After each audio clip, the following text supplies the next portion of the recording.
माँ को बहुत महिमा जहाँ माँ को मनस्कामना करती माँ ता पूरण करती जहाँ माँ को मागिब ताहा करती माँ को बहुत भी धारणा पड़ती माँ का दुख बहुत मनुष्य दुख शुणती मो नाती पेटर थिला से या मानसिक करती आसी माँ को कति मुंड मारिक जाइए भलर भलर हो जाओ मु फेर मो नाती की नहीं आसबि आज से पूरण मानसिक पूरण होती नाती की सांगर नहीं आई पुओ बो नाती समस्त नहीं आई माँ को गति। जय माँ सुवर्णमुखी मेरड़ा सुवर्णमुखी परिचालना कमिटी मु संपादक भाव दायित्व तुलाऊँगी। चलित वर्ष माँ चड़क यात्रा 13 तारिख रु आरंभ हो 20 तारिख दिन यह उद्यापित हम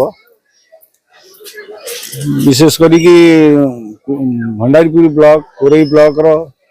प्राय समस्त ग्रामवासी मानकर माँ होती आराध्य देवता देवी। ये जो पणा संक्रांति मेला माने माँ करुणारू प्रति वर्ष यार उन्नति चलती लोक मैंने बहुत संख्यार लोक मैंने हजार हजार श्रद्धालु आसुच्चंती यार परिचालना पाई जिला प्रशासन पुलिस प्रशासन व्यापक परिवेशन व्यवस्था करा जायछि। मो ना शर्मिष्ठा मुझे कुआखिया माँ का अनुभूति महिमा बहुत अधिक माँ को जब मागी मोर पुटे हो बोली माँ मत पुओ देती माँ को बहुत दुख दुर्दशार मत बहुत उद्धार कर माँ का महिमा अनेक माँ को पाखक आसी बहुत बाटर आसी एथर दर्शन करें दर्शन करके जीवी ना सुधांशु मोहन मिश्र भंडारीपुकुरी शिक्षक संघर सभापति एठी माँ वर्णना अवर्णनीय एठी मु दीर्घ वर्ष जो प्रमोद नायक से मोर बंधु 2006 रु आरंभ करथिले एई माँ का पाखरे आसिकी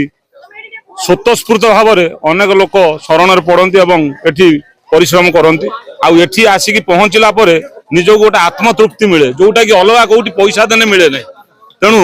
यही बैतरणी नई कूल माँ सुवर्णमुखी पीठ एठी देखंतु कि सुंदर परिवेश एवं कि लोकारण्य। 2006 मसीह मो माँ कटक मेडिकल पढ़ते डॉक्टर सरोजिनी षडंगी ओडिशा से बहुत बड़ गायनी स्पेशलिस्ट डॉक्टर थे से मो माँ को देखी 2006 मसीह कहले 3टा ऑपरेशन हम प्रति 3 मास गोटे गोटे ऑपरेशन हम आउ किछि कही हबनी जे ऑपरेशन सक्सेस हम कि नहीं सेठी मो माँ पलि आसला कटक मेडिकल नहीं पलि आसला मो माँ सुवर्णमुखी पारे धारणा पड़ती 9 दिन मो माँ धारणा पड़ला आम जापार डाक्तर भी निजे जापारे नहीं ऑटोमेटिक किमिति भल हो गला जो 3टा ऑपरेशन आवश्यक अच्छी सेठी आपे मो माँ 9 दिन धारणा पड़े भल हो जाऊँ। भंडारीपुर रिपोर्ट हिरांचल लाइव।